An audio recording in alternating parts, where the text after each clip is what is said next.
हम मुलुंड से घर जा रहे थे, प्रॉपर फोर्टिस हॉस्पिटल के सामने क्रेन से वहाँ पे एमएमआरडीए का ना काम चालू था, जो बोरीवली के लिए लिंक हो रहा था ब्रिज, वहाँ पे उसका काम चालू था।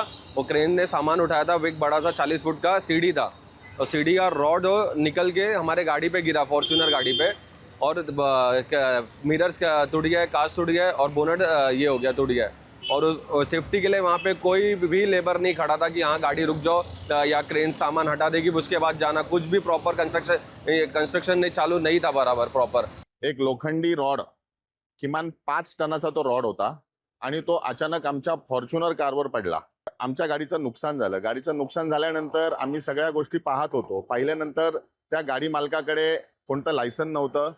वर्क ऑर्डर मध्ये त्यांच्याकडे वर्क ऑर्डर तर होती, पण त्यांच्याकडे ट्रॅफिकची परमिशन कोणतीही नव्हती.